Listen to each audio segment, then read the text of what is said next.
Okay, so hi everyone, I'm Taylor Francis and I'm here with my mom. Her name is Karen and she runs KFrancisBrand, which is her own beadwork business, and it's pretty successful, I'd say. I also help with her in beading. We bead some pretty cool earrings. And today we're going to show you some different styles of beadwork and a little bit about our history and within the Mohawk culture and things like that. So if my mom wants to introduce herself again, she can. Hi, I'm Karen. I'm Taylor's mom, and I've been beading pretty much all my life. Where I learned was from my mom, and she learned from her mother. So it's been a family tradition, and I'm sure, from generations on, it was just passed down to each of us. Uh, let's see, as far as of who we are Mohawks from Akwesasne, and we're located in the northern portion of New York, as far north as you can go. Actually, the reserve where we live borders New York State, Ontario, and Quebec, or Quebec, depending on how you like to say it. It's Quebec. We live on the Ontario portion. We live on an island called Cornwall Island. It's about 7 miles long. So we actually live in Canada, but we are part of the Akwesasne Mohawk Reservation portion in New York. So it's kind of complicated, but that's where we are. We're about like 40 minutes from Potsdam. So if you know where Potsdam is, we're about 40 minutes north of that. Yeah, a little bit northeast. Yeah. But anyhow, that's where we are, just in case you were wondering. So we do live on a reserve. We are Mohawk of the St. Regis Mohawk Reservation. The portion on the Canadian side is the Mohawks of Akwesasne. And if you're wondering, you don't really look native. I get that a lot. I get my tan in the summer, so you'll see it. Yes, Taylor takes after her dad, but we're both native or indigenous. I feel like in my family, my ancestors, my mom's great grandmother was from England, so I and my side of the family have a lot of the English characteristics, where Taylor kind of pulls from her dad's side, where she has more of the native features more than I do. But anyhow, that's a little background on us. How this all started was my mom always taught me that if I told her I was bored, she would put me to work. So I learned very quickly as a young child that I needed to start doing other things and try to fill my time and not say I'm bored so much. So she taught me how to sew. She taught me how to do beadwork. She taught me knitting and crocheting, but I mostly gravitated toward the beadwork because I just thought it was so beautiful. And so that's been kind of our life. When the girls were old enough to start dancing in the traditional powwows in our region and traveling a little bit, they all needed the regalia. So it costs thousands and thousands of dollars to purchase this regalia. So at that point, I decided, okay, I'm going to start making this on my own. And once we started doing that, then that's where my small business kind of took off, where I was not only beading and sewing for my kids, but I was also doing it for others. So that's where the money making part came in, which is kind of tying into the whole history of Indigenous or Native American beadwork, where, back in the 1600s or whenever, a lot of the things that the natives were using were more for functional things. For example, a function may have been a medicine pouch where inside they would hold their tobacco. So not only is this an adornment, but it's also an item for function. So that's one example of the functional use. Another would be something larger, like a pouch of this size, where maybe the warriors would have carried their medicines. They may have carried food, extra clothing, or maybe even weapons. This would have been more functional, or as modern day today, we would carry our purse for those uses. Crazy beadwork. She's crazy. And the bead, that's just a little side note, the beads on this particular bag, this set was made for one of my youngest daughters, and the beads on here belong to my grandmother. So these beads are from the 1940s and 50s. And this is special because this will stay in our family forever. This is a piece that won't ever be sold, but it'll just be passed on. Maybe my daughter will pass it on to her daughter when she graduates, or for any special occasion, or just to use whenever she would like to. They're super dull. Like they're like, you can tell that they're super old and vintage. I should just say vintage. That way it's nicer. They are vintage. But like the colors are so unique. Like I don't think we would be able to find this color. No. Now, like in the newer types of beads that they have. So that's pretty amazing. And I think beads have evolved throughout the years, because if these beads are not uniform. The vintage beads are older, and so they didn't have the factories and the preciseness that we do now. But back in the day, like, the beads are very chunky. They're not uniform. Half of them were broken. But nowadays, we can go to the bead store and we can buy beads that are all the same size, all the same shape. And so they fit in and they weave into something that could look like fabric. So that's an interesting point. Another item of function would have been a cradle board or a papoose board. This is a piece that Taylor actually designed when her oldest son was born. Maybe you can talk about the designs on here. Well, actually, this is how it started. So Taylor's boyfriend won this in a raffle in a neighboring community. They were doing a raffle for a fundraiser, and it happened to be that they were having their first child, so she decided that she wanted to have this as her own cradle board. So she, being an artist herself, did this crazy bead, or this crazy design on the back, and between her and her boyfriend, they wood burned the entire design. You want to talk about that a little bit? Yeah, so I didn't really have an idea. I just went off like this, the wood, like that's already created like that. Yeah, the knot in there. So I went off that, and then I was like, wow, what if I just keep doing like the circle of life, like I'm having a child. So a lot of, sorry to interrupt, but a lot of the designs in Native American beadwork are symbolism or representative of something else, and you see that over and over and over again. You'll see certain designs like the turtles and the circles, like you said. Right, so yeah. Go ahead. There's a lot of like celestial trees and whatnot, like the dots mean something, and like the strawberries. The strawberries are like more for like our family, which like I incorporated. And then I have like a butterfly for another person. There's a frog in here for his grandmother. There's letters, there's flowers. There's a bunch of all like different things. The mountains. Yeah, the mountains. And then the turtle's back right here. I kind of oversized him, so he's a little off. But like, this is how Mother Earth was created, on the turtle's back.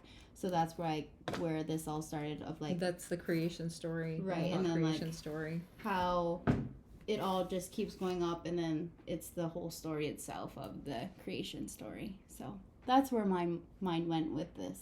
And then we just kept going and going and going. So then my task, when she was finished with the wood burning and the design on the back, was to create something of function where the baby could actually sit in the cradle board and be secured. So with the leather strapping, well, this would be the this would be the baby. This is the the blanket baby. Is the baby. We don't have a baby to show you, but we stuffed it with a blanket. But yeah, so this was my job, was to create the space where the baby would sit.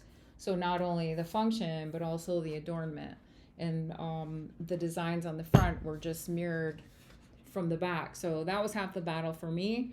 I didn't have to do the design on the front. It was already done. I just took her idea and I switched it over. And using my grandmother's beads again, another family heirloom that will stay in our family forever. We have another grandson on the way, so hopefully he'll be able to use this when he's born next month. So that's something something special that I'll show you a is in our close-up of family. some of the beadwork. It's pretty crazy. And then the wood burn on the back. If you have any questions during the live, just shoot them in the chat. You don't have to wait for like a Q&A. Just let me know. Okay, hi Taylor, I'm looking forward. Okay. Is there a question? Just says, this is so beautiful. Our fourth graders learned about the Haudenosaunee during the beginning of the school year. We just went on a field trip to the, oh, I know Kanatagan. I've been there and learned about the creation story. Yes. Yeah, so basically, yes. So basically all Native Americans kind of incorporate this into their art like some way or another. Yeah, and the different tribes have different variations of it. Right. The Mohawk or the Iroquois have their own version of it. Maybe someone out west would have a different version, but basically it's the same Creator story. Yeah. Let me see some other functional things. Maybe the headdress. Oh yeah. And as we're going, we'll talk about the different styles of beadwork as well. This was another item of function. It's the Gastoa.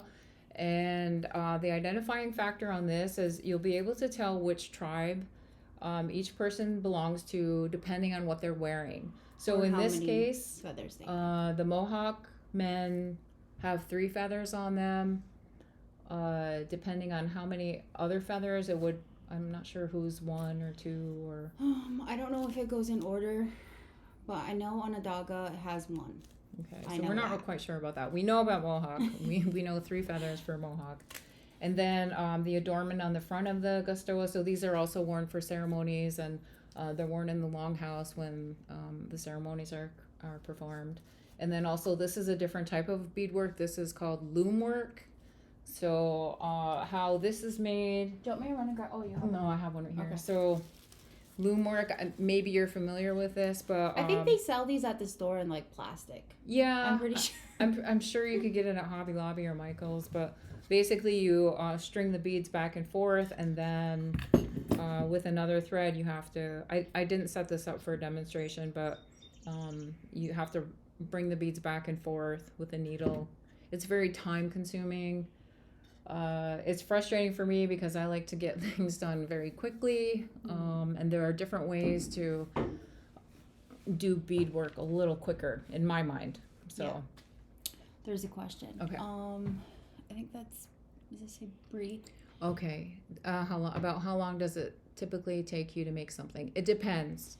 Yeah. It really depends. If you were talking about the cradle board, like how long that took us, it took me 6 months to do the wood burning, and then probably I was working full time at the time. So when I was working full time, a lot of the projects that I would take on, like my daughter's graduation outfit, it's not here, but maybe I could find a picture. Anyhow, if you check out my Instagram, there are a lot of examples. Go to her Instagram. My Instagram is KFrancisBrand. If you're going on that, a typical graduation outfit or a ceremony outfit for the longhouse, typically when I was working full time, would take me about 6 months to complete. But now that I'm retired, I could probably cut that in half. But that's including all the sewing, all of the beadwork, the designing.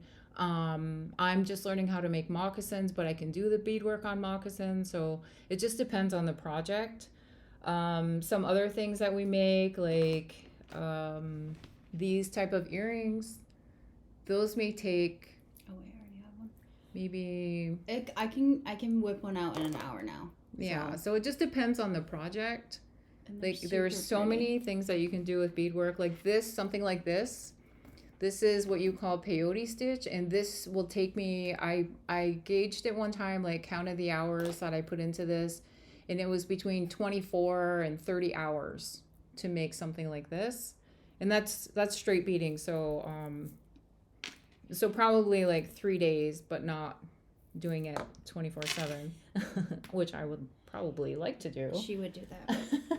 She also does like fashion shows now, so she is like amazing at creating clothes. So if you check out her Instagram, you can see some of the fashion that she has been starting up with beadwork on top of it, which is crazy. Just a little Do you want side me to note on show- that. I just need to put some chapstick on. But, anyhow, so I'm not. So my forte is beading and beadwork, and I'm not I'm better at beadworking than I am sewing. So my perception of the fashion show is that for me, the design or the fashion is the beadwork itself, and the clothing is the accessory. That's kind of how I look at it. But these were some of the pieces that I created for I think this is fully beaded vest. This is crazy. And it wasn't made for my size because it's No. teeny tiny. But yeah, this is also on my Instagram. If you want to take a closer look at it, you can see that on my Instagram. So I've had a lot of reaction, a lot of comments on this. This was inspired by a dress from, I think it was a 1970, late 70s or 1980s. It was a prom dress. I can't remember the name of it, but I have it. Oh my god. I have the dress, but the inspiration for this was that prom dress. But yeah, that's all beaded. And this took me, okay, so this one I actually did work pretty much 24/7, like as and this took me about a week to do this, but I was working on it nonstop and I was time crunched, so I had to get it done. Right. And then this is just another item that was made for the past fashion show, and the materials are different range. This one looks like leather, but it's not. It's like Do you it's a draw suede your cloth. designs first, or you just freehand them? Oh, good question. Very good question. So for me, I have to draw. I'm not really good at freehanding, and so this is my process. She makes me draw most of it. Which is true. So she's the artist, but what I will do. Which one? This. Oh yeah. Okay. So if I know, I actually, where's my other purple flower? I'll show you how It's in here. just the small one, the paper one. Oh no! I thought Okay. you meant the actual purple flower. So if this is the task. I'll put it somewhere so you can see. Put your hand behind it, maybe. Well, I just had it on the. Oh, okay. All right. So if this is something I would want to bead, what I would do. So this is just a different flower, and my favorite thing to draw on is Parchment paper. parchment paper. So I go in the baking section and I buy the parchment paper. It's just a little bit thicker than tracing paper, and that's why I like to use it, because it doesn't wrinkle and it doesn't tear as easily as tracing paper. So I will trace the design on the parchment paper, and also it feels so wonderful. When I you love draw. mechanical pencils, but if you draw on parchment paper, it is It's so like butter. satisfying, but beside the point. So anyhow, I trace the design on the parchment paper, and then I cut it out, and then I use what's called Pellin. People say it differently. Pelon. It makes me think of that TikTok where she says, I don't know, I won't get into that. But anyways, it's Pelon, and you can buy it at any craft store. I used to go buy it at Joanne Fabrics, but they're closed now. And this is what it looks like. It comes in a roll like this, and it has, sorry, Taylor. It has numbers on it. The numbers talk about how the thickness. This one's a pretty thin one, so it depends on the project I'm making. So I'll either use a thin one or something thicker like this. This is my favorite medium. It's the medium weight. It's just a little sturdier. Doesn't flop around when I'm beading, and it doesn't crimp and fold when I'm pulling through. So then, so I take the design, cut it out, and then I'll put it on the Pellin, and then I'll do the beadwork on this. So that was a good question. Very good question. Do you have an Etsy shop or sell your products on Instagram? So yes, we do sell on Instagram, not Etsy, because They'll take fees and you it's have a to whole pay setup. tax. Yeah, so I don't have a website for that reason either. Where we are able to sell things on tax exempt, and if I did start selling on Etsy, I would have to charge tax, and then I would have to report my income, and I don't make enough to report the income, so I just don't need the headache. So what we do is a lot of sales. We have a couple major ones every year. We have one locally, and then I try to get into local craft fairs. And I will take orders sometimes, but I'm usually booked because I only take a certain number of orders, because they're usually big orders like graduation outfit orders. which is I'm booked for this year and next year already. So I oh, and Taylor is And graduating, mine. yes, and I have to pencil in Taylor's. So that'll be next year. But yes, definitely on Instagram we do pop-up sales, or just like set your notifications because they usually go really fast. There's another question. Would you wear the garments you created, like the vest and headdress, for special occasions? Yes. So we would wear those for big occasions. So graduation being one. A lot of our high school students, like around our reservation, will wear them to graduation, or like any big things that they do. There's a fasting ceremony for 4 days that, like, you're a child and then you become an adult, so they'll do that. They'll wear their traditional regalia, and then definitely at ceremonies they will wear those. And then We have I don't know if you're familiar with Gyowendio. She's the Avatar. star of Avatar. She's wearing one of my creations, so it can be worked into fashion. That's on my Instagram. And then just to show, this is the belt I showed you. Oh, keeps asking for my password, but you can't have it.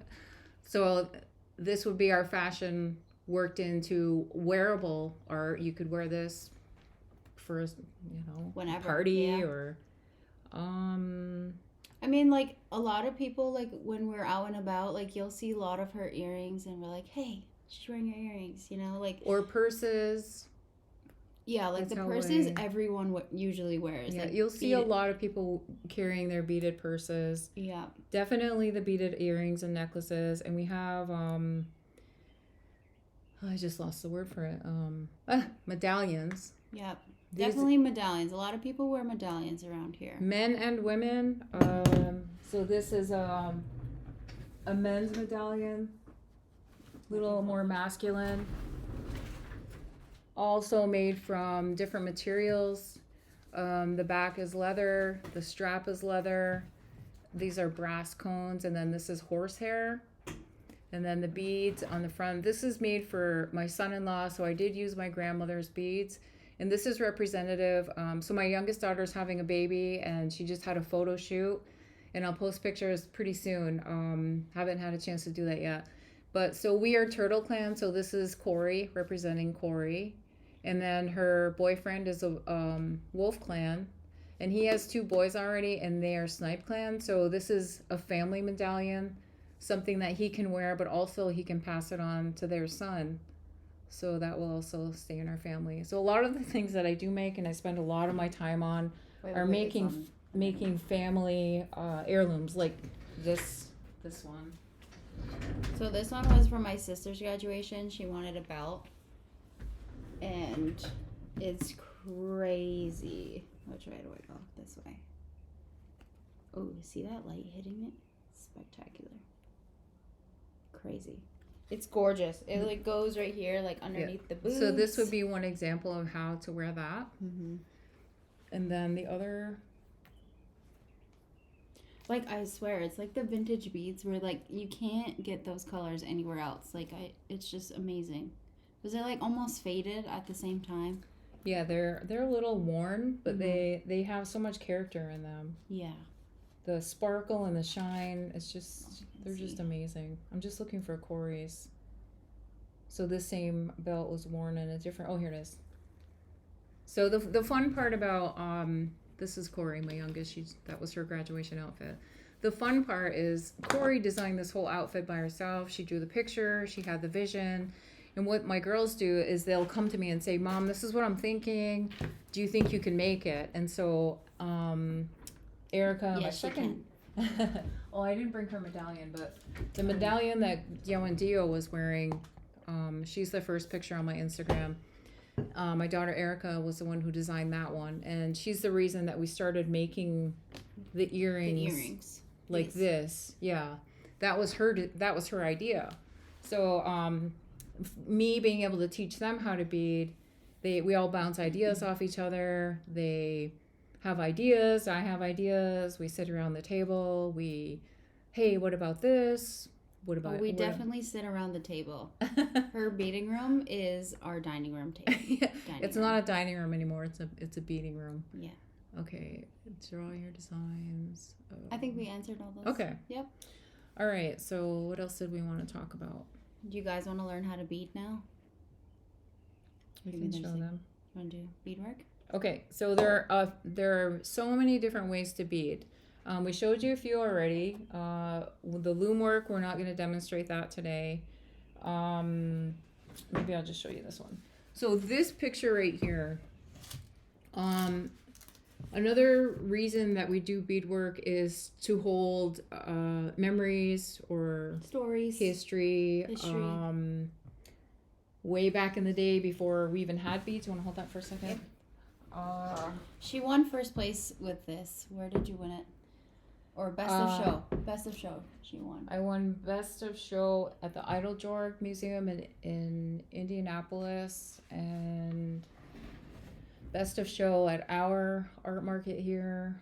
Oh yeah, and the cradle board with my work, we won best of show too. That was Oh, cool. this was best of category, and then the cradle board was best of show. Yeah. So way back in the day, our tribes would use wampum beads. They were first known beads were made out of stone, like a sandstone. They were drilled holes, and then they morphed into using bones. They would drill out centers in bones, and then from the East Coast they would harvest the quahog shell and make them into these beads, these tubular beads. And what they would use them for is for treaties or for messages. They would weave these into messages, and they would go from one tribe to another. So either they were telling stories, or they were warnings, or they were Peacekeepers. Treaties. Like this is the Five Nations or the Six Nations representation, the Hiawatha belt. But then you'll see like the 2-row wampum belt, and that symbolizes peace between the two cultures, walking side by side, still remaining in their lane more or less, and living together cohesively. And then there is the circle one. Is like the 13. If you ever seen the circle one, and then it has all the pieces in between. I don't know if that's like the 13 colonies thing. There's so many of them. Yeah, there's so many. Okay, so we're just talking about the different kinds of beads and how it evolved. So they started with a stone and bone, and then shells, and then they morphed into, when the Europeans were coming over, and they would start trading glass beads. First, they were clear glass beads, and I was reading the history of the Tuscarora, where they used more clear or crystal beads, and that was symbolizing the falls, Niagara Falls, like the foam and the mist from the falls.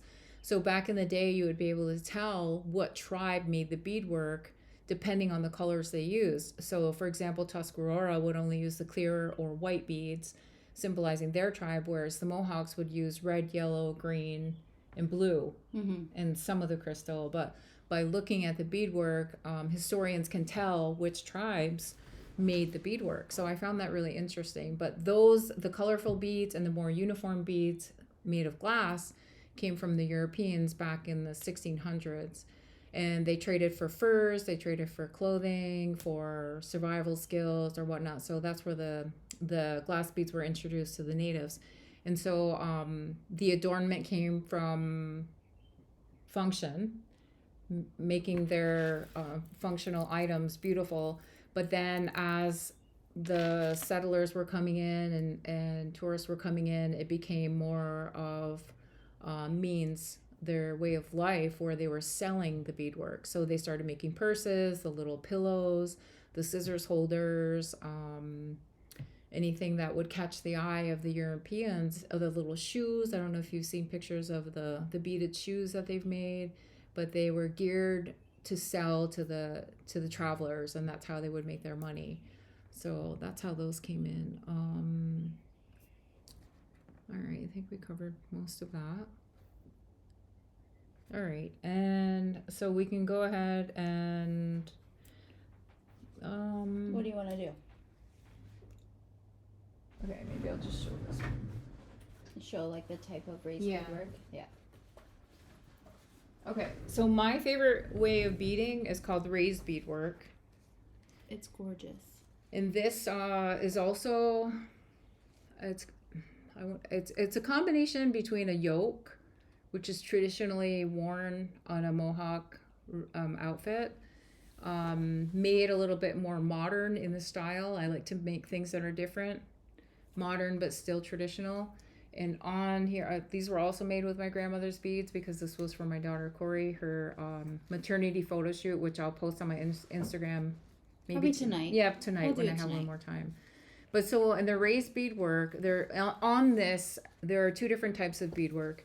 The flat stitched, where it's 1-to-1 and the beads are tacked down straight onto the fabric. And then the raised beadwork, where you can see there's a puff. It's a 3-dimensional. It's just more interesting to look at, I think. I find that it's just so... And it's sturdy, too. Like, you can tell when something is flat and it's just, like, wavy or, like, flimsy. And then when you raise it, it's nice and thick and sturdy. Yeah, this would be an example of a flat stitch where the beads are tacked right down onto the pellin or the stiff fabric that I use. And that's just with a center piece in the middle.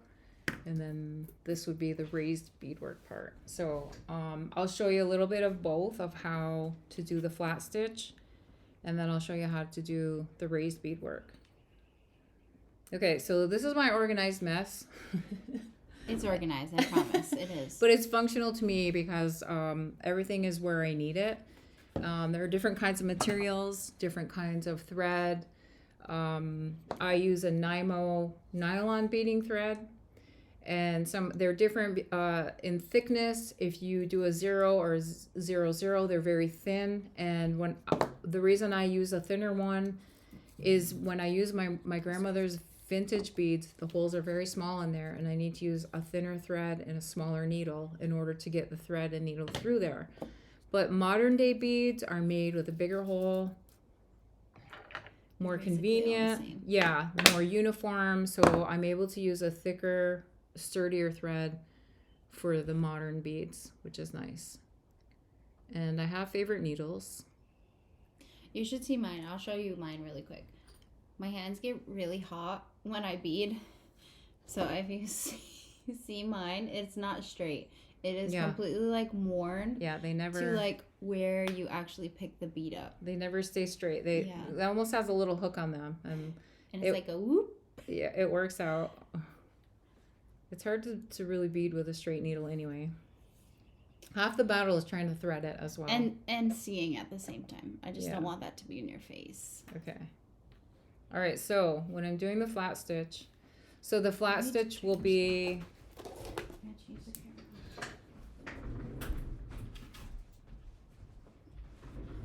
I'm just going to change the camera view. That way we can see what she's doing.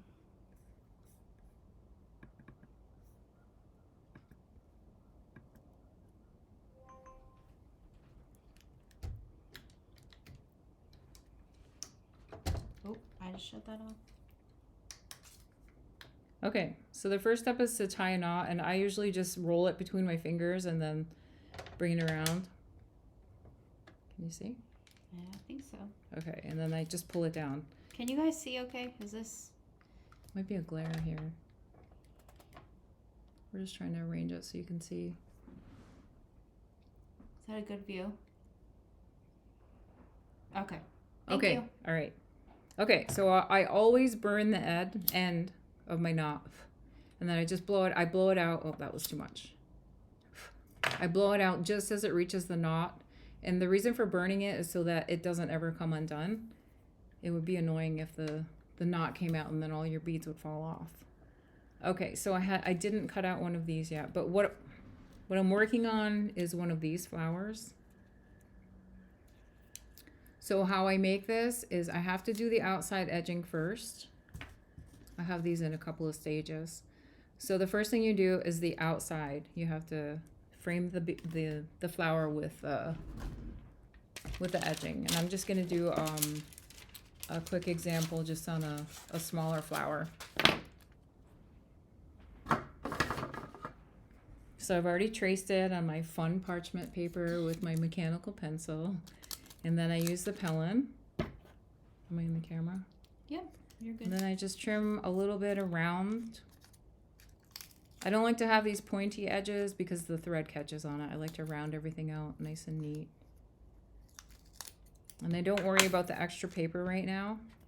What I do is, because this is the pencil part, I put it down on the Pellin so that I'm not smudging it and I'm not getting it on my fingers and I'm not discoloring the beads with the extra the lead. So I'll come up and I go back down in the middle, and then I'm going to take my first outline here on the outside. Is beading related to like crocheting or like any other type of like art or like craft? You know what I mean? Like something that they would be familiar with, like I would compare it to needlework. You know, like is that where you needlepoint with the threads. Oh, okay, yes. Like it's pretty, yes, new, embroidery. yes. There you go. Okay, so if you've done that, that's something similar to this. Where did my other needle? Okay.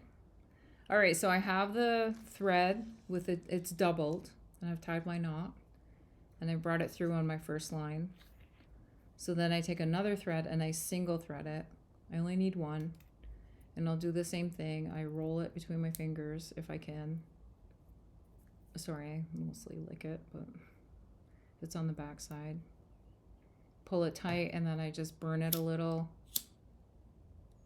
so the knot doesn't come undone. All right, there are a couple of ways to do this. One is, I'm only going to do a few because I hate doing this way. That's why you don't do it. Okay. She's honest, folks. It's just experience and knowing what works for me and what doesn't. It, yeah. So this is the first way to do it, and a lot of people do it this way, but I don't. So what they'll do... I'm sorry. Okay, so, all right, say I would put 4 beads on, I would go down. And then I would come up in between 2 and 3, bring it up, and then go through. Oh, okay. Okay, so this is one way to tack down. This is one method for tack down. But the reason I don't like this is, one, it takes forever.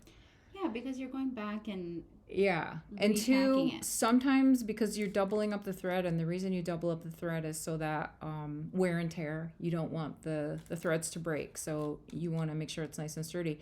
But when you have too many threads going through there, you can't fit more threads through. Right. So, but the reason I don't like to do this is because it just takes so long. But you could do it if you want, she said. I mean, if that's how you've learned to do it, I mean, other people are really good at it, right. But I'm not. I'm just not. It probably holds it down like to a T. Like you are packing it down if you're doing it that way. Right. Correct? I mean, it's just preference. Okay. It's just basically what it is. So that is what I choose not to do. Got it. Okay. So for me, this is what I prefer to do because it's quicker.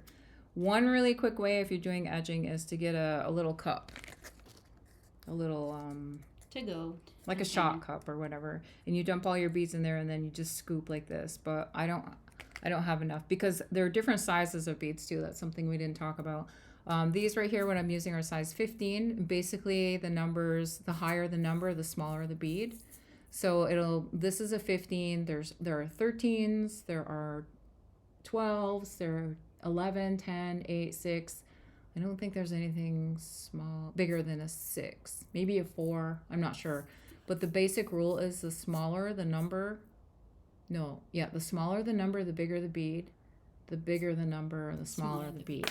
And you said there was a 22, correct? Or a 20 something after the 15s? Like there was a tiny... A micro bead. Yeah, that's like a glue-on bead because you... Yeah, that's crazy. And then there are different ways to scoop it. If you can see, I have some in a dish here. I would use this if I only had to pick up a few. But because I'm using a lot, I prefer to leave it on the string, because some beads come on strings like this, which is called a hank. You can take the beads off them and put them in your dish, or some beads come in a tube. They come in bags. It just depends on the store. All right, so what I'm gonna do, Just gonna clear your garbage here. my functional area. Yes, your functional area. Okay, I just put a bunch of beads on here. This is a thicker needle. I should have chosen a smaller one, but that's okay, just to show you how to do it. She said we love the honesty. Well, I'm just trying to give perspective. I think we lost our light. Okay. Sorry, I was just going closer. All right, and don't mind my ratchety fingers, because Those are bead worker. my bead working fingers. All right, so this is what I do. So I kind of wrap. I guess this part is similar to crocheting or knitting, because you kind of have to secure your thread around your fingers and make sure that the beads are pushed down. You don't want to tack them down with any space in there like this. That doesn't work. So you have to push them right down to where the thread is coming out of the pellin. And then you come up with your single thread. I like to skip 2. I do every 2 beads. So I come up on the outside of what would be between 2 and 3. And then I go over and tack it down.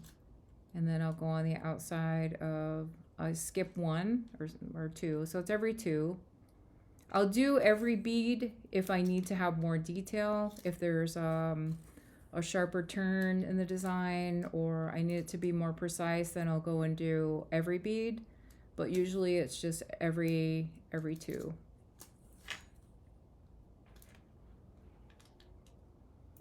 And then the start of something magical. Yeah. So yeah, the tricky part is your tension. When I first started this, I did not like the way it looked, because my tension was off. And what I mean by tension is pushing the beads with your left thumb so that they stay where you want them to stay. If they're too loose, you get spaces between the beads. If they're too tight, it tends to be bumpy. And so you just keep continuing on. And you can see where my thread is kind of getting discolored from the pencil.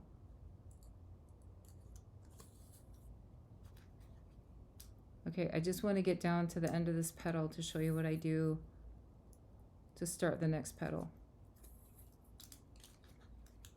All right, so I ran out of beads. Some people are really good at judging how many beads to put on there, but I'm not. Again, I'm just trying to be honest. I don't like to count beads. I just like to put the beads on the needle. And so when I get closer to the end, I will just do 1 or 2. In this design, I forgot what I was doing in the middle, but I don't think I need to go all the way down to the bottom, because I'm doing you're gonna do one in the middle. Yeah, because right. I'm doing, this isn't a good example. Oh, this one right here. Okay, so what I'm talking about is, see how this bead is closer to this circle? I should have started this in the center. I usually start in the center to decide how I'm going to do the outside. But since I'm going to make this type of center, I don't need to worry about that middle. And that's just different ways to do the beadwork. Melissa said, I'm loving every moment of this. You need to have a lot of patience for this type of work. And yes, you do. Because like it takes so much time, but it's also therapeutic at the same time. Like if you love doing like art or like literally anything, this is like the love.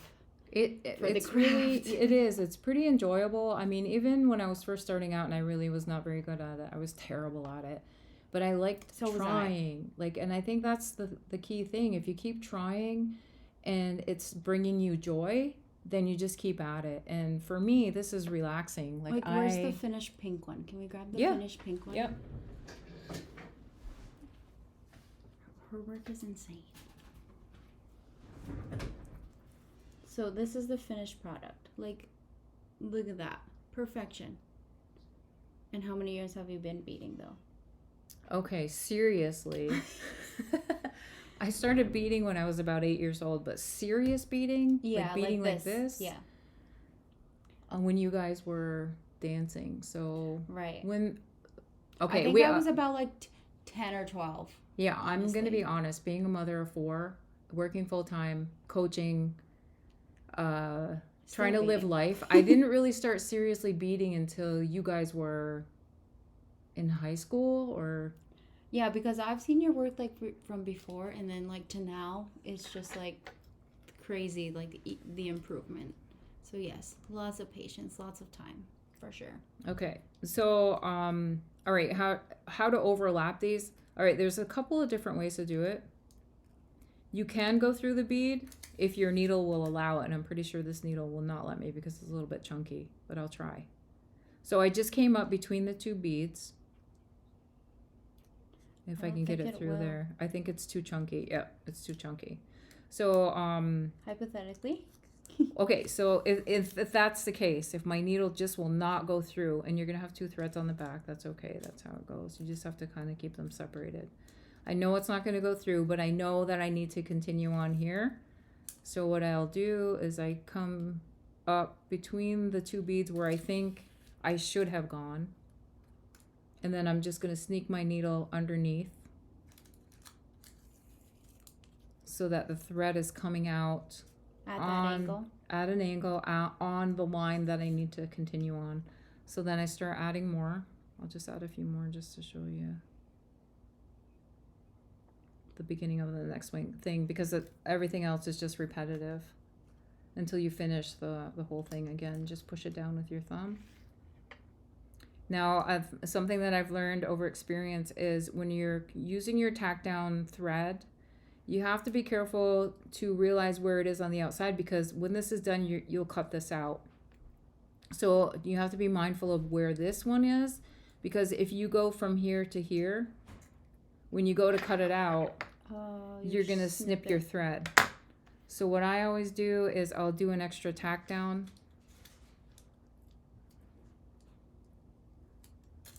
Down on the bottom, not only for security, but also so that I know where my tack down thread is coming from. So I know it's not going to cross over on the top, and when I go to cut the flower out, I'll chop the needle or the thread. So then you can start tacking down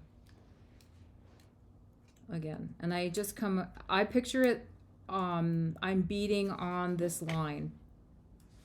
So I come up on the outside of it and I go as close to the thread to go down, just enough to catch this thread. Mm-hmm.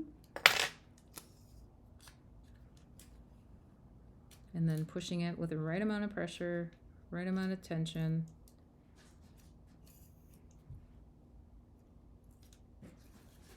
Okay, so that's that part. So Fast forward, I've done all the edging, and I like to do a double edging. It just gives it more dimension. So this is the finished product. It's a little bit of a different color. Some people do one line, like, let me show an example of one line.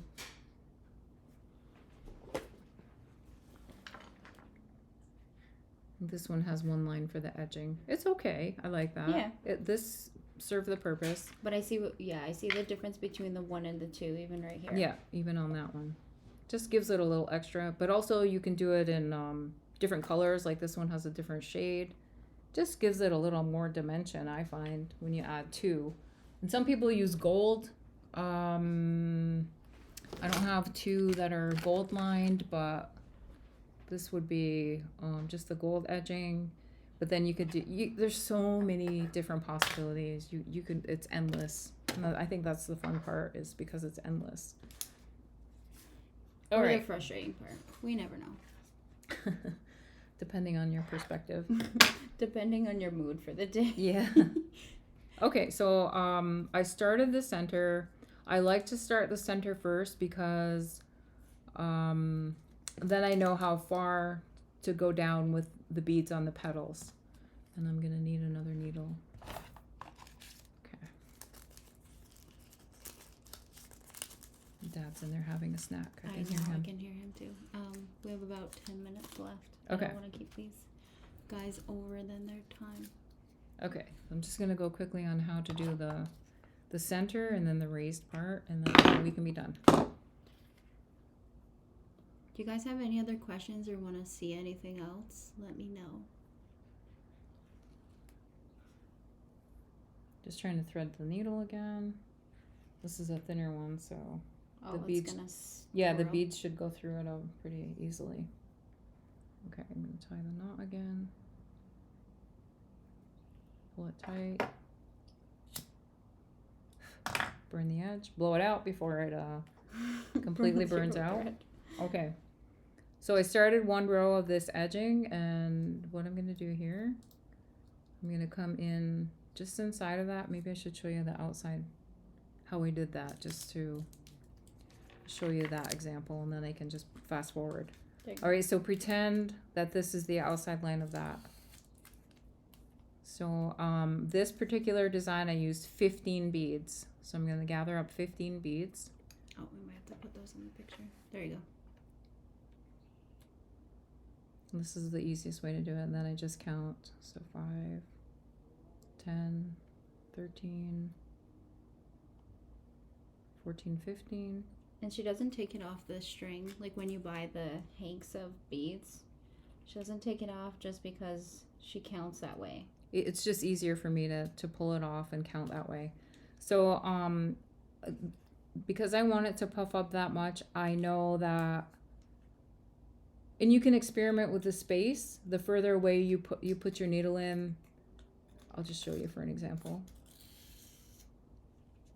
It depends on how high the arc is, depending on how far away you insert your needle. But I know I want it to be high, so I'm going to have it pretty close together.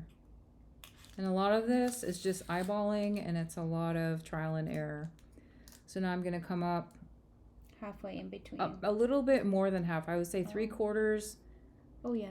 Yeah, so not exactly halfway, and the reason for that is when you come all the way around to when you're on full circle, your last one coming in will go down here. Not completely half. So I go like 3/4 of the way. Are you going backwards or forward? Are you going, or I should say, to the left or to the right of that one? I am going to the left a bit. I always go counterclockwise. I don't know why. You almost Backwards. just messed up that word. We won't repeat. No.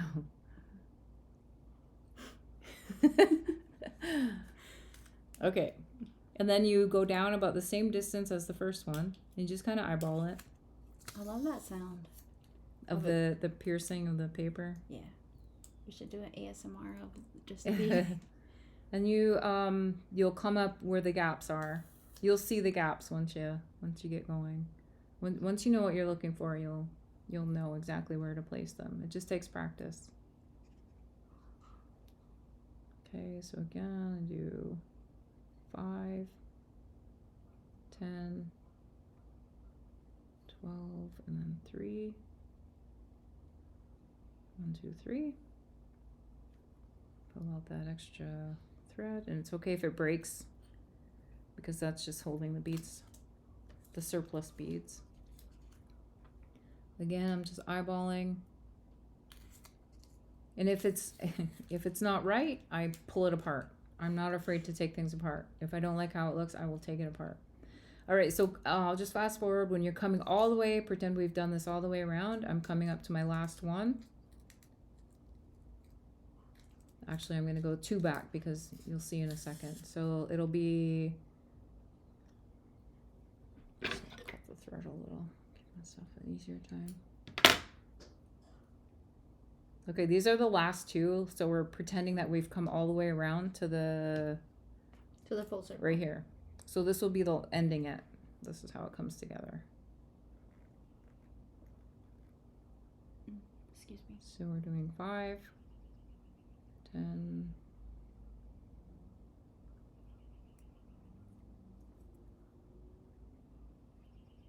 I'm trying to hurry, so it's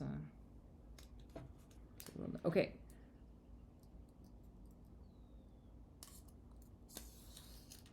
All right, now this is the fun part to tie it all together. So this is going to be my last one, connecting it to the first one. My last one is coming in. This was where I started, my starting point. Where's my pencil? That's where I started. And while I was doing this, I was coming from the outside and just alternating, coming around. We're going to do our last 15. 4, 6, 10, and 15. All right, to connect all of this, where this is coming out from the outside, we'll tack it down on the inside. And that's why we left that not the halfway point, because I was talking about on your last one, it would be placed next to it. So this would be like the first quarter, like kind of halfway, but it left room for it to be placed in there. So now it's like nice and neat, and it's all staggered, and it all fits in place. Because if you were to continue going on the outside, it wouldn't fit into place correctly. All right, so that was that. And now to do the inside, to get to this point, you just do the same thing, but you do it on the inside row. So I would pick a spot. Can you see that? Yep. So I would come in, I would put my 15 beads on, I would go down. Maybe I should just show a couple just to show. Oops, that's me. Sorry.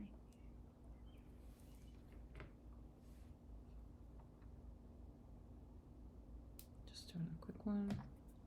Burn it. You go, girl. Okay, so the second row, and I might do maybe 3 rows to get this fullness. Of the same amount of beads? Yes, we're doing 15 again. But you can do levels. You could do more beads. You could do less. If you did more beads, it would be a little bit higher. You would have just a different dimension. You could do less. Oh, so it's basically just up to you. Yeah, it is completely up to you how you would like it to look. So 15. Try to get that one last one in there. Okay, the same thing. Eyeball it. You're coming up about the same 3/4, a little bit past the half, and you'll do the same thing. So you do the 15, 15, and when you get to the end, you come from the outside and you tuck it in on the inside. So that's how that center is just like done. overlapping them. Overlapping, yeah. Yep. Okay, so that is done up to this point. Okay, now I'll show you how my threads are all tangled. They are. You just keep going back and forth between each one. All right, I'm just gonna cut this one and show you where to start right from the beginning. All right, what I'm going for is this high stacked part. The raised petals. And this part was all about trial and error for me. You always start with a point, and again, depending on how far you want your beads to be stacked, how high you want them to be stacked, you can start closer to the top. I like to start around halfway. And in this one, I use 2 different beads, but for time's sake, I'll just use one. Was that one 2 different? This one is 2-tone. No, what about this one is 2, but they're faint. Oh, Can you see the differences in those colors? You Yeah, can't really tell, but and another part of the trial and error is deciding how many beads would go on there. I use 12. And again, these numbers could be 15, they could be 8. It just depends on how you want them to be stacked. And it also depends on the size of beads, because these beads are a size 15. These raised beads, beadwork is used with, I think these are a 10 or 11. These are way bigger. These are size 15. These darker purple ones here are size 11 or a 10. And these are 11 and 10. So they're bigger. So I use less beads on the bigger bead, but I'll use more beads with the smaller size. Okay, so then I just go in the top, and there's your first puff. So the tricky part is, and this is kind of a funny story. I was at a show one time, and this man came up to me, and he was asking me a ton of questions about my beadwork and this and that, whatever, and it kind of stuck with me. He said something to me that I was like, I didn't know how to take it at first, but then he said, wow, you're very skilled with a needle. And I didn't really know what that meant, but as I bead, the longer I've been beading, I understand that now, because it really matters where the where the needle goes in, and where you bring it up. Right. Like it the matters. Placement of the needle. The placement really matters. So 5, 10, and 12. And again, the numbers are arbitrary. It just depends on your stack, I want to say. Okay. So I usually do like a bead width away from what I've already put in, and I just go down right next to it. Go away. You don't need those. I'll go back and fix that later. And then I'll tack it down. And so you're getting this loop on the back, and that's okay. And if the distance was too far, I might go through the pellet a little bit, but this distance is okay. You see how it's like kind of just back and forth, kind of like needlepoint. All right, and then I'm going to come up enough so that a bead would fit in there. That's my basic rule, is when I bring the needle up, will a bead fit there without displacing the bead in front of it? I see.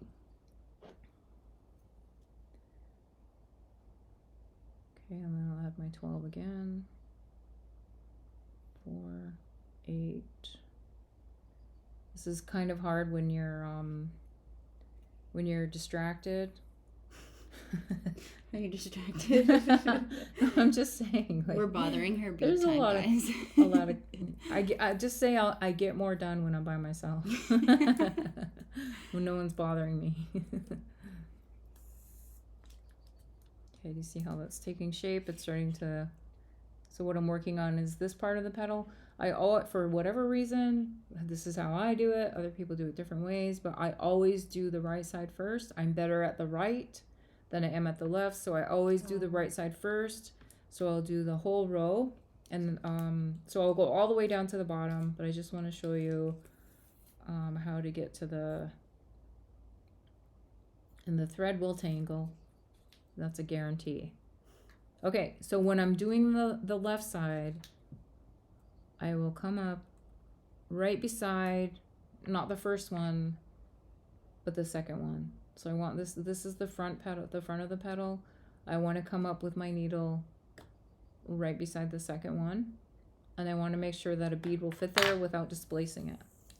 So that's my guide of where to bring the needle up. I'll add 12 again, and it's more fun when you can use more colors like this. It gives it that dimension, but just for time's sake, I'm just using the one color. Because I love the gradients. Like, I love that. Just show the different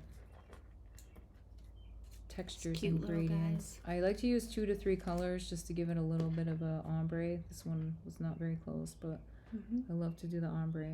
So there's 5, 10, 11. Whoa, we just lost our string.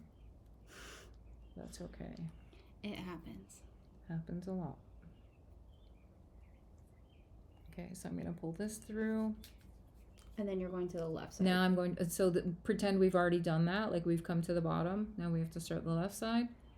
We'll go down where a bead will fit.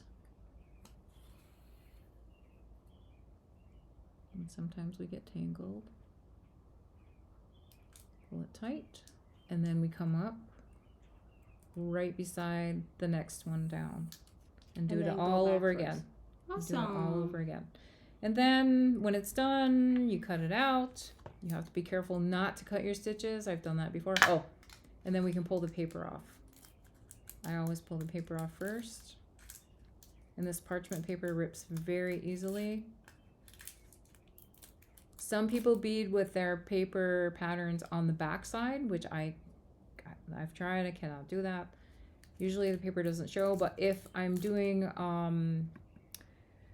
a design that would require different colors and I don't want the paper to show, I'll where are my markers? I'll color. So I could color this pink, and then you won't see any of the white paper. So that's another trick too, is to color your paper the color of the bead so they don't show. So then we would cut it out, snip, snip, snip, and it would look like this. And then edging is a whole different ball of wax. You would have to, that would be for another time. This is backed with leather, and then this is the edging. This is a different type of edging here too, but that would be for another time. So okay, I'm gonna switch cameras. Okay, do we have any last questions, concerns? I don't know. You let me know, and then we can say bye-bye. Well, thank you, everyone. Oh yeah, I didn't read those last ones today. Loving every minute of this. You need to have a lot of, oh, we read that one. I just want to say your work is beautiful, and I enjoyed the live stream. Awesome. Thank you, guys. It was fun. Okay, if there's no questions, we will see you guys later. I'm looking forward to seeing other people's lives, so yay. Okay, bye. I don't know if I can end this.